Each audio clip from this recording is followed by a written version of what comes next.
നമസ്കാരം. ഇറാനെ വിറപ്പിച്ച് ബോംബ് സ്ഫോടനം, പൊട്ടിത്തെറിച്ച് മനുഷ്യ ശരീരങ്ങൾ. ട്രംപിന്റെ ഭീഷണിക്ക് പിന്നാലെയാണ് ഇറാനെ വിറപ്പിച്ചുകൊണ്ടുള്ള ഇരട്ട സ്ഫോടനം നടന്നിരിക്കുന്നത് എന്നുള്ളതാണ്. ഏകദേശം 5 മരണങ്ങൾ നടന്നിരിക്കുന്നു. 8 നില കെട്ടിടം തകർന്നു വീണിരിക്കുന്നു. റവല്യൂഷണറി കമാൻഡർ വധിക്കുവാനുള്ള ശ്രമമാണോ, അതോ ഗ്യാസ് പൊട്ടിത്തെറിച്ചു എന്ന് പറയപ്പെടുന്ന ഇറാൻ പറയുന്ന ഒരു സാഹചര്യം ഉണ്ടാകുന്നുണ്ട്. പക്ഷെ അതിനകത്തൊരു ദുരൂഹതയുണ്ട്. വളരെ വല്ലാത്ത ആശങ്കയിലേക്ക് ഇറാൻ ജനത പോകുന്നു. നമുക്കറിയാം, യുദ്ധം ആസന്നമാണ് എന്ന് പറയപ്പെടുമ്പോൾ പല സ്ഥലങ്ങളിലും ഇത്തരത്തിലുള്ള ബോംബ് സ്ഫോടനങ്ങൾ അടക്കം, ഇപ്പോൾ ഞാൻ ഈ പറയുന്ന ഈ സ്ഫോടനമടക്കം, ഇരട്ട സ്ഫോടനമടക്കം നടക്കുമ്പോൾ ആയി പോകും ഇറാനികൾ എന്നുള്ള കാര്യത്തിൽ തർക്കമില്ല. ഇറാനിലെ 2 ഇടങ്ങളിലായിട്ടുണ്ടായ വ്യത്യസ്തമായിട്ടുള്ള സ്ഫോടനങ്ങൾ. ആ സ്ഫോടനങ്ങളിലാണ് ഇപ്പോൾ 5 പേർ കൊല്ലപ്പെട്ടിരിക്കുന്നത്, 14 പേർക്ക് പരിക്കേൽക്കുകയും ചെയ്തു. തെക്ക് പടിഞ്ഞാറൻ നഗരമായിട്ടുള്ള അഹ്വാസിൽ റെസിഡൻഷ്യൽ കെട്ടിടത്തിൽ ഗ്യാസ് പൊട്ടിത്തെറിച്ചാണ് 4 പേർ മരിച്ചത് എന്നുള്ള അഗ്നിരക്ഷാ സേനയെ ഉദ്ധരിച്ചുകൊണ്ട് ടെഹ്റാൻ ടൈംസ് റിപ്പോർട്ട് ചെയ്യുന്നു. തെക്കൻ തുറമുഖ നഗരമായിട്ടുള്ള ബന്ദർ അബ്ബാസിൽ ഉണ്ടായ സ്ഫോടനത്തിൽ ഒരാൾ കൊല്ലപ്പെടുകയും 14 പേർക്ക് പരിക്കേൽക്കുകയും ചെയ്തിരിക്കുന്നു. നിരവധി വാഹനങ്ങളും കടകളും ആ സ്ഫോടനത്തിൽ തകരുകയും ചെയ്തു.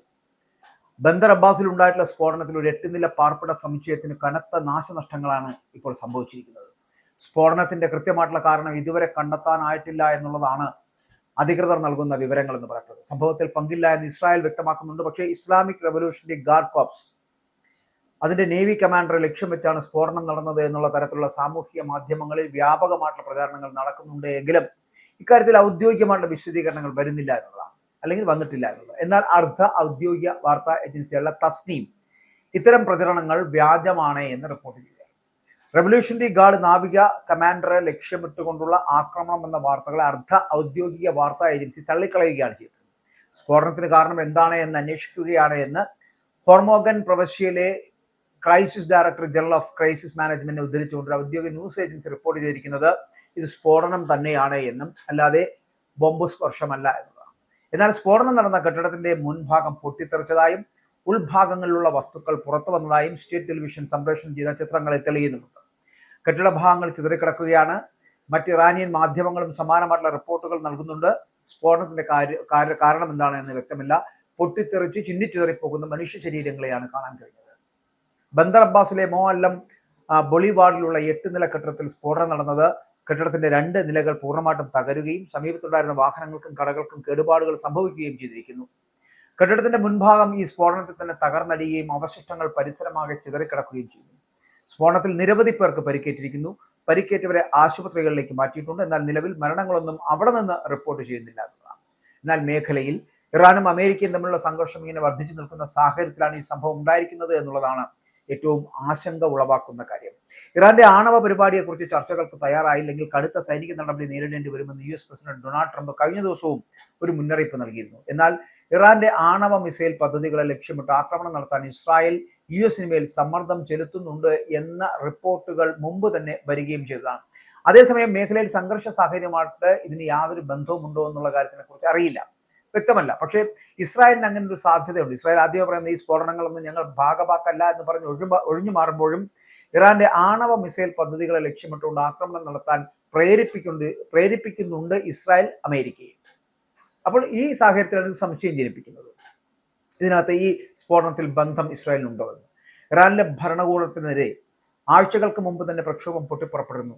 അപ്പോൾ ഇതിനെ ഭരണകൂടം ക്രൂരമായിട്ട് അടിച്ചമർത്തുന്ന ഒരു സാഹചര്യം ഉണ്ടായിരുന്നു. ആ പ്രക്ഷോഭത്തിൽ പങ്കെടുത്തവരെയൊക്കെ ഭരണകൂടം വേട്ടയാടുന്നു എന്ന ആരോപണങ്ങൾ നടക്കുകയും അതിനെതിരെ ശക്തമായിട്ടുള്ള പ്രതിഷേധങ്ങൾ നടക്കുകയും ചെയ്യുന്ന ഒരു സാഹചര്യം ഉണ്ടായിരുന്നു. ആ നിലയിൽ അത്തരത്തിലുള്ള ആരോപണങ്ങളൊക്കെ നിലനിൽക്കുമ്പോഴാണ് ഇപ്പോൾ ഇവിടെ സ്ഫോടനം നടന്നിരിക്കുന്നത്. നമുക്കറിയാൻ കഴിയുന്ന ഒരു വിവരം എന്ന് പറയുന്നത് ഇസ്ലാമിക് റവല്യൂഷണറി ഗാർഡ് കോർപ്സിന്റെ നേവി കമാൻഡറെ ലക്ഷ്യം വെച്ചുകൊണ്ടുള്ള ആക്രമണമാണ് നടന്നത് എന്നുള്ള തരത്തിൽ വൻ പ്രചാരണം നടക്കുന്നുണ്ട് സാമൂഹ്യ മാധ്യമങ്ങൾ. പക്ഷേ എന്നാൽ ഈ വാർത്തകളെ ഇറാൻ ഔദ്യോഗികമായി തള്ളിക്കളയുകയാണ്. എങ്കിലും ഈ സ്ഫോടനത്തിന്റെ കൃത്യമായിട്ടുള്ള കാരണം വ്യക്തമാക്കാൻ അധികൃതർക്ക് കഴിയാത്തത് ദുരൂഹത വർദ്ധിപ്പിക്കുന്നു എന്നതാണ്. ബന്ദർ അബ്ബാസിലെ മോഅല്ലം ബൊളിവാർഡിലുള്ള 8 നില കെട്ടിടത്തിന്റെ 2 നിലകൾ പൂർണ്ണമായിട്ടും തകർന്നിരിക്കുന്നു. കെട്ടിടത്തിന്റെ മുകൾ ഭാഗം തകർന്ന അവശിഷ്ടങ്ങൾ തെരുവിലാകെ ചിതറിക്കിടക്കുന്നു. മാത്രമല്ല, ഈ ബന്ദർ അബ്ബാസിന് പിന്നാലെ തെക്ക് പടിഞ്ഞാറൻ നഗരമായിട്ടുള്ള അഹ്വാസിനെയും മരണം പിടികൂടിയിരിക്കുകയാണ്. റെസിഡൻഷ്യൽ കെട്ടിടത്തിലുണ്ടായ ഗ്യാസ് സ്ഫോടനത്തിൽ 4 പേർ കൊല്ലപ്പെട്ടതായുള്ള റിപ്പോർട്ടുകളാണ് അവിടെ നിന്ന് വരുന്നത്. അങ്ങനെ 2 നഗരങ്ങളിലുമായിട്ട് ഏകദേശം 5 പേർ കൊല്ലപ്പെടുകയും നിരവധി പേർക്ക് പരിക്കേൽക്കുകയും ചെയ്യുന്ന ഒരു സാഹചര്യം ഇറാനിൽ ഉണ്ടായിരിക്കുന്നു. അമേരിക്കയുമായിട്ട് കടുത്ത സംഘർഷം നിലനിൽക്കുന്ന സാഹചര്യത്തിൽ ഇത്തരം സ്ഫോടനങ്ങൾ ഇറാന്റെ ഭരണകൂടത്തെ പ്രതിരോധത്തിലാക്കുന്നു എന്നുള്ള കാര്യത്തിൽ തർക്കമില്ല. ലോകത്തിലെ സമുദ്രമാർഗ എണ്ണ വ്യാപാരത്തിന്റെ ഹൃദയമെടുപ്പായ ഹോർമുസ് കടലെടുക്കാണ് ബന്ദർ അബ്ബാസ് സ്ഥിതി ചെയ്യുന്നത്. സ്ഫോടനത്തിന് പിന്നാലെ ഹോർമുസ് കടലെടുക്കിൽ ഇറാൻ സൈനികാഭ്യാസത്തിന് ഒരുങ്ങുകയാണ്.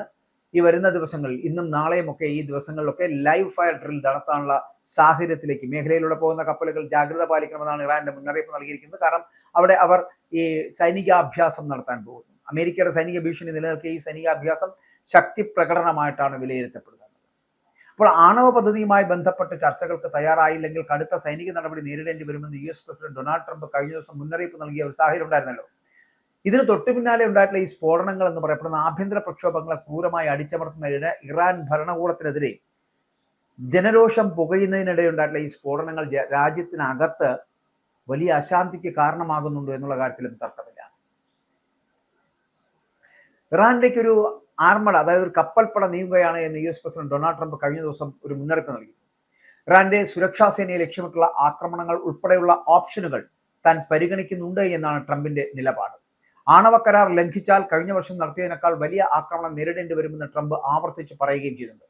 അമേരിക്കൻ വ്യോമസേനയുടെ F-15 E സ്ട്രൈക്ക് ഈഗിൾ വിമാനങ്ങൾ ഇപ്പോൾ മിഡിൽ ഈസ്റ്റിൽ നിലയുറപ്പിക്കുകയും ചെയ്തിട്ടുണ്ട്. അങ്ങനെ ഡിസംബറിൽ തുടങ്ങിയ ആഭ്യന്തര പ്രക്ഷോഭത്തിൽ ഇതുവരെ ഏകദേശം 5000-ലധികം പേർ കൊല്ലപ്പെട്ടതായിട്ടുള്ള ഔദ്യോഗിക കണക്കുകൾ. എന്നാൽ ഐക്യരാഷ്ട്രസഭയുടെയും മനുഷ്യാവകാശ സംഘടനകളുടെയും റിപ്പോർട്ടുകൾ പ്രകാരം അവിടെ മരണമടഞ്ഞത് ഏകദേശം 20,000-ലധികം പേർ എന്നാണ് പറയപ്പെടുന്നത്. ഈ സ്ഥിതിഗതികളൊക്കെ വഷളായതോടുകൂടി തന്നെ ഇറാനിലുള്ള ഇന്ത്യൻ പൗരന്മാർക്ക് ഇന്ത്യൻ എംബസി ജാഗ്രതാ നിർദ്ദേശം നൽകിയിരിക്കുകയാണ്. ലഭ്യമായിട്ടുള്ള യാത്രാമാർഗ്ഗങ്ങൾ ഉപയോഗിച്ച് എത്രയും വേഗം ഇറാൻ വിടാനുള്ള നിർദ്ദേശം നൽകി കഴിഞ്ഞിരിക്കുന്നു. 5000-ലധികം ആളുകൾ പ്രക്ഷോഭങ്ങൾ കൊല്ലപ്പെട്ട സാഹചര്യത്തിലാണ് ഇപ്പോൾ ഇത്തരത്തിലുള്ള ഒരു അടിയന്തര നീക്കം അവിടെ നടത്തുന്നത്. മാത്രമല്ല, ഇറാനെ വിറപ്പിച്ചുകൊണ്ടുള്ള ബോംബ് സ്ഫോടനങ്ങൾ നടക്കുമ്പോൾ അത് അമേരിക്കയും ഇസ്രായേലും അറിയാതെ നടക്കുന്നതല്ല എന്നുള്ളൊരു ആശങ്കയിലേക്ക് ഇറാനികൾ എത്തിച്ചേരുന്നു. മാത്രമല്ല, അവിടെ പൊട്ടിത്തെറിച്ചു പോകുന്ന മനുഷ്യ ശരീരങ്ങൾ എന്ന് പറയപ്പെടുന്ന ആശങ്ക ഉളവാക്കുന്ന കാര്യങ്ങളാണ് എന്നുള്ള കാര്യത്തിലും തർക്കമില്ല. അപ്പോൾ അത്തരത്തിലൊരു സ്ഥിതിവിശേഷം എന്ന് പറയപ്പെടുന്നത് യുദ്ധം എപ്പോൾ വേണം തുടങ്ങാം എന്നുള്ളതിന്റെ സാഹചര്യമാണ്. അതുകൊണ്ട് തന്നെയാണ് ഇന്ത്യൻ പൗരന്മാർക്ക് ഇന്ത്യൻ എംബസി ജാഗ്രതാ നിർദ്ദേശം നൽകിയതും ലഭ്യമായിട്ടുള്ള യാത്രാമാർഗ്ഗങ്ങൾ ഉപയോഗിച്ച് എത്രയും വേഗം ഇറാൻ വിടാനുള്ള നിർദ്ദേശം നൽകിയിരിക്കുന്നത്. അതുകൊണ്ട് തന്നെ മറ്റ് രാജ്യങ്ങളും അത്തരത്തിലുള്ള സമീപനം തന്നെയാണ് സ്വീകരിക്കുന്നത്. അതുകൊണ്ട് തന്നെ ഏത് നിമിഷം വേണമെങ്കിലും പൊട്ടിപ്പുറപ്പെട്ടേക്കാവുന്ന ഒരു വലിയ യുദ്ധം അത് തുടങ്ങാൻ പോകുന്നതിന്റെ സൂചനയാണ് ഈ ബോംബ് സ്ഫോടനങ്ങൾ, അല്ലെങ്കിൽ ഇറാനെ വിറപ്പിച്ചുകൊണ്ടുള്ള ഇരട്ട സ്ഫോടനങ്ങൾ എന്ന് പറയേണ്ടി.